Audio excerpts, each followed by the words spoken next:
And welcome everyone to the next episode of what are we calling the show? Do we have a name for the show? We're just gonna call it Booster and Pals Read Comics. What is this? Oh, so it's all about you from now on, eh? We Well, actually need to come up with On a my name. channel, so it's Fucking gonna be Booster and Playing Pals. second fiddle. Yeah, Despicable. exactly right. Yeah, alright. And I'm done with that. Comic Kumas. I like that.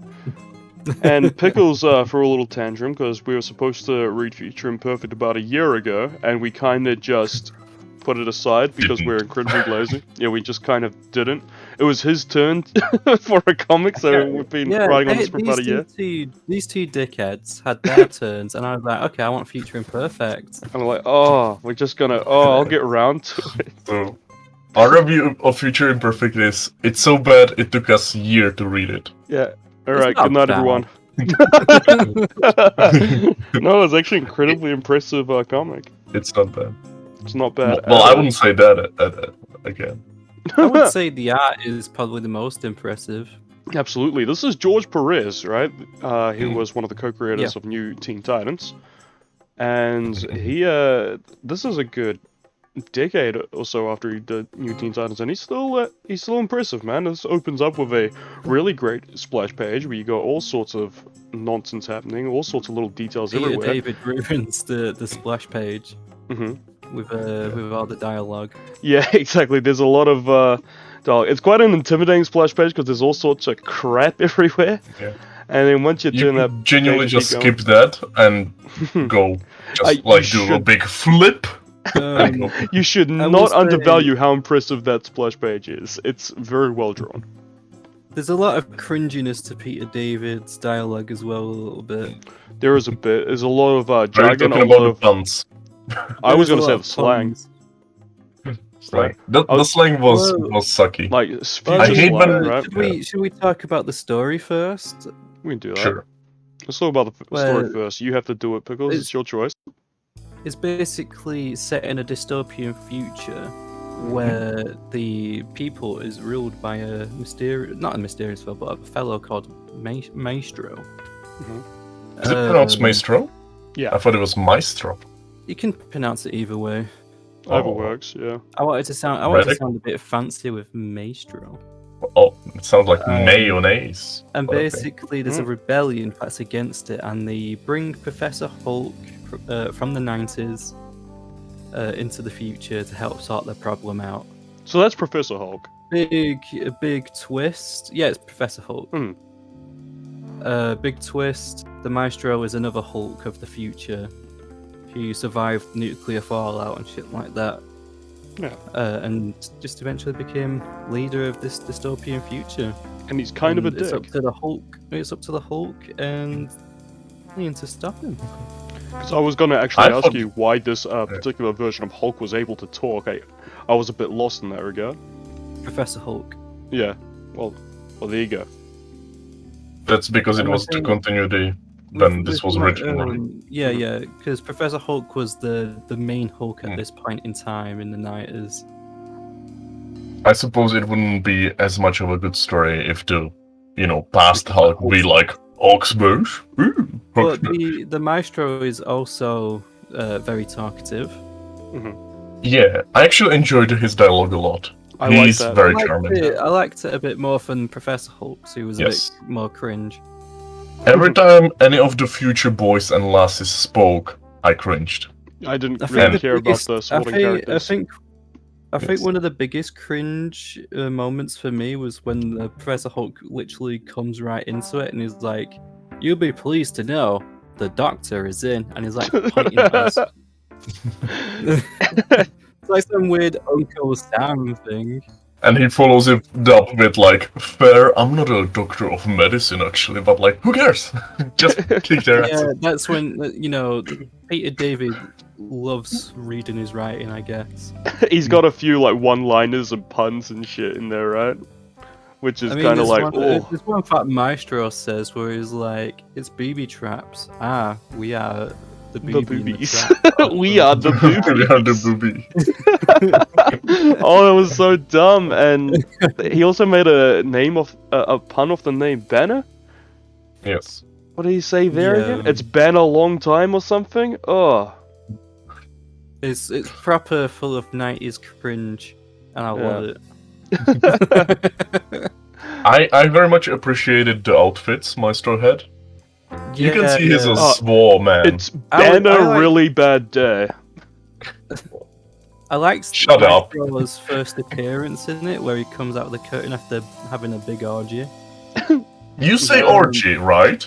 But there's something we need to discuss. There is an Hulk. elephant in the room. There is a big thing, probably. And it's his elephant fucking dick. Yes. I mean, if you go off his finger size, right?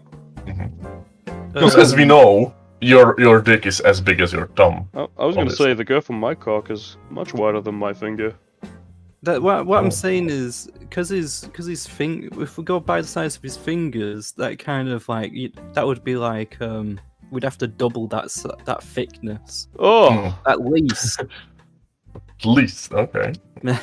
Oh, So to know the girth of Maestro's cock.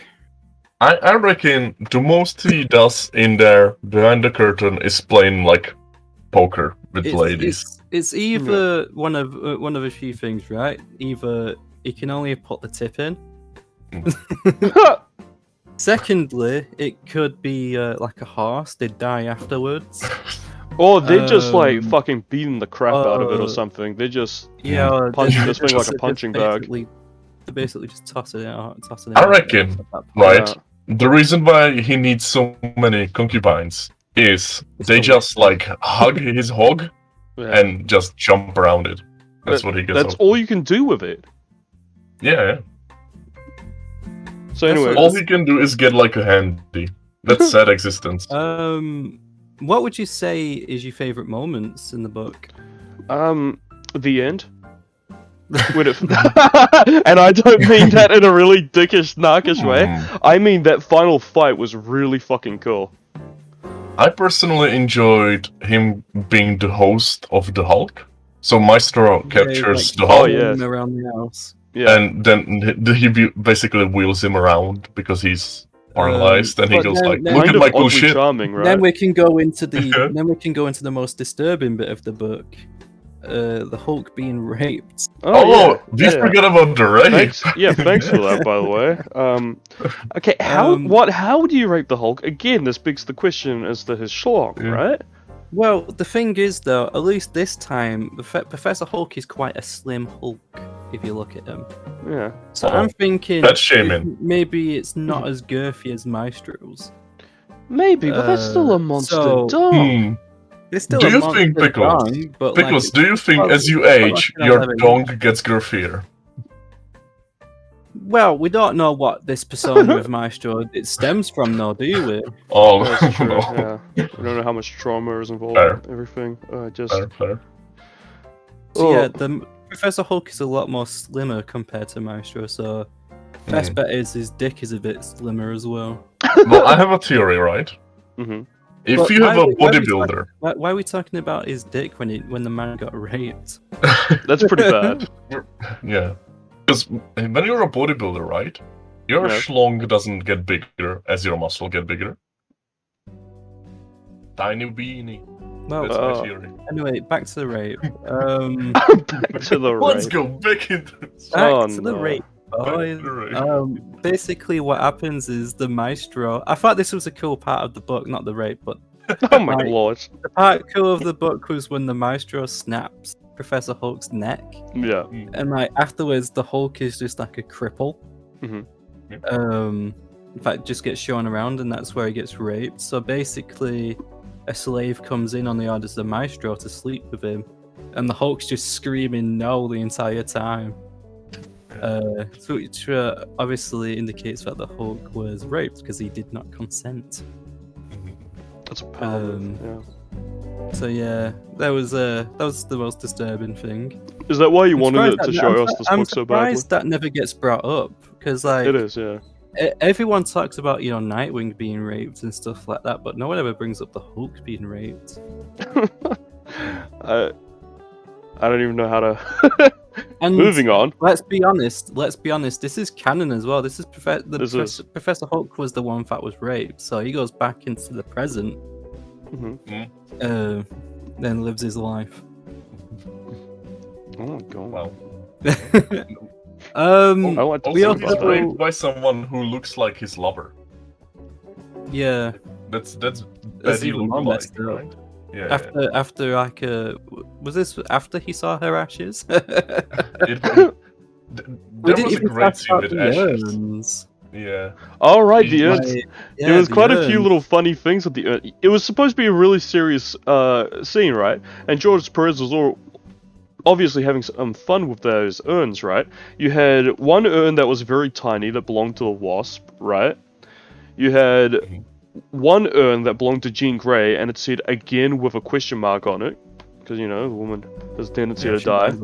Yeah, and then you have a really fucking big urn for the Blob. So that was a bit funny. Also, Rick Jones is a decrepit old man. Yeah. Don't you find it funny that he uses Captain America's shield to defend himself from the Maestro, but just instantly dies anyway? It just instantly dies by getting impaled by Wolverine's fucking claws behind him. That was so dumb. Even the Maestro's like, damn, you're dumb. Yeah, he's like, wow, how ironic, wow. You pathetic fanboy.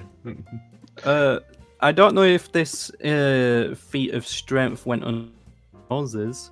I guess it's not a feat of strength, but a feat of durability, I guess. Where the Hulk dogs are after the Professor Hulk, and it's like these dogs can crush adamantium in their teeth in 7 seconds, and like it just doesn't affect Professor Hulk. Yeah, I think also who saw adamantium being crushed, right? Like, I think that's kind of some like bullshit Maestro said. It's real of cool though. Yeah. But then again, you know, real Maestro isn't above lying. I think he was just bragging. I think it's full of shit. The Maestro is a messed up dude though as well. He's nasty. Obviously, yeah, yellow teeth. He has a younger self of him like get raped, but then like he's like wandering the wasteland with a crippled Hulk, and he's like sees this girl and he's like, "Can you undress?" in front of her dad. He's like, "Hey, check this out. This He's is mine now." He's a kinky old bastard, isn't he? Yeah, he just goes around taking women. All he likes, he's not a nice dude. He's a very hateable character, but he has odd charm to him, wouldn't you say? He does. We'll have to say, this isn't a bad guy for, you know, the fact the Hulk just beats up and leaves. Like, the Maestro just beats the shit out of him, like, the entire time. Every time. I don't think Hulk wins one fight against this dude. No. So, Pickles. He goes for a dick shot as well, Professor Hulk. Still loses. He fights dirty and he loses. Yeah, and he still loses. The only way he can actually beat Maestro is sending him back in time to be exploded in the gamma bomb. Yeah, that's my question for you, right? I feel like that's something a Hulk would survive, for sure. Yes, in a later comic, there's another one where the Hulk gets sent back in time and survives the blast and becomes Hulk squared. Jesus fucking. That's a terrible name. It's just an even more dumb Hulk, but even stronger. So, you know, the canon in there is pretty weird. I feel like his death was kind of ambiguous, right? Yeah. He disappeared into the blast, but we don't really know. It is ambiguous because the Maestro shows up in later comics as well. Yes. So, you know, I would also like to see this wasteland be explored a bit more because there's going to be Hulk babies. Well, I don't like the idea of that. Well, you know. Would he possibly have babies? I mean, you know, he's probably got a lot of semen and a lot of women lying around, so. I imagine so. Wouldn't they die trying to give birth to those fucking things? Yeah, I imagine. Yeah. But the whole thing about the Hulk being a cripple, right? He is a cripple to begin with, but then he's like faking it. Pretend cripple? Yeah, he's a pretend cripple. So, was he still crippled when the woman did the deal on him then? No, I think he was a cripple at this point, but as time goes on, like say when he takes him out horseback riding and shit like that, he's fine. Yeah, yeah. But I like how the maestro's like, "Are you fucking dumb? Like, I knew you were gonna do this, mate." That was another thing I was going to bring up. I really enjoyed that it wasn't just a show of strength between these two characters, right? There was also a massive display of intellect going on between these two characters, right? A tit-for-tat kind of back and forth competition Which is between these characters. Something you do not expect between two Hulks. No, absolutely not. Using wit against each other. Exactly, that's what I found really awesome about this. Like, they both anticipated each other's moves constantly. It was really cool. Maestro always overcame them, though. He just dished out beatings for fun, to be fair. Yeah. Maestro's a killer as well. He's not afraid to kill people. Yeah, in a really nasty ways as well. Like, he absolutely decimated that old dude. Yeah, and he nearly splattered a woman into spaghetti. Just for a laugh. Just for shits and gigs, you know? Yeah. I was all about that. There are some. I think the last fight between them is probably the best action of the series. It was great. I say series. It's only 2 issues. Of the 2-issue series. I really enjoyed that fight. You know, when it was in the what would you call it? Some kind of Hall of Heroes where all of the past heroes had their equipment there stored. Rick Jones has kind of been storing them. Oh well, I mean the Maestro has also been hoarding them as well. So I mean, I'd call it your average nerd's room. Yes, but it was really cool how they utilized all the equipment in that room in that fight. It was just destruction everywhere. It was sweet. There's also a bit earlier with like a raid where they raid the rebel base, and they douse like acid on Maestro's men and they'll fucking burn up. Yeah. Oh. Yeah, and the Maestro's just there like, man, you're ruining my clothes, man. Oh, going back to the fight in the Hall of Heroes, whatever, right? Maestro's freaking dumb, like. Mjolnir's there, and he's I'll have another go on it, you know? Yeah, that's the dumbest thing of the book, to be fair. You know, you've got this battle of wits between Hulks, which is weird anyway, but like, and then the Maestro's like, you know what? I'm gonna pick up Mjolnir. And he didn't realize he wasn't worthy? Like, he's like, oh shit. I thought Thor being dead would make me worthy. That's not how it works. Also, that's pretty stupid that none of the future people couldn't pick it up, you know? Yeah, you'd think that someone would have tried it. Yeah. I guess because it's been stored away. I thought they were gonna go with the angle of Professor Hulk picking it up, but they didn't. Yeah. What do you mean stored away? How do you store it away? You'd have to move it, right? Well, was Rick Jones worthy?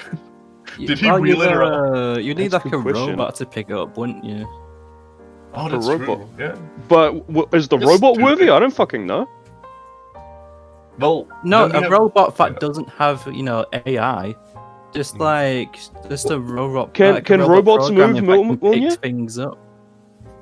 If Thor, right, puts his hammer on a rolly chair, like an office chair. I mean, can I push it around? Yeah. Oh, that's awesome. That's the thing, because like it's just a normal hammer, a normal heavy hammer. But if someone tries picking it up, you know, they can't pick it up unless they're worthy. But then again, Red Hulk picked up Mjolnir once, I believe, in space because there's no gravity. Yeah. So basically, he didn't become worthy or anything. He didn't become a Thor. He was just holding the hammer in space. But would that have any impact when you smack it around? This is beyond my fucking scientific understanding. So. Yeah. You can't make sense of comics. Yeah, comics are nuts. That's part of why we love them. And that's our review. I would say the negatives of the book is David's writing. To be fair, there's just too much of it. a bit of cringe dialogue. There's a ridiculous amount of dialogue. Yeah, puns, futuristic slang, right? I love puns. So I don't love Shabby's puns. But yeah, I think the negative is basically a lot of dialogue that covers up the art. Because this art is great. George Perez is a fucking... he's a master of this. I think the story is solid, the art is solid, you know, the fighting is solid, you know. There's not really... The only bad thing about it is the dialogue, in my opinion. Yeah. So, you know, that's something you can forgive really easily. Are we going to wrap it up with a score of some kind then? We'll all give it a score. Okay. We all have to come up with a score at the count of 3, okay? That's gonna be stupid, but okay, let's do it. 3, 2, 1, watermelon. 7 out of 10. Ah. Okay. You said watermelon? Booster, give it a real rating. Okay, 8. It's 7 or 8, closer to a 7 than an 8. I said 7 out of 10. For me? Maybe an 8. I said an 8.5. I'll give it an 8. There we go. Thank you, bye, love you, bye. Mwah.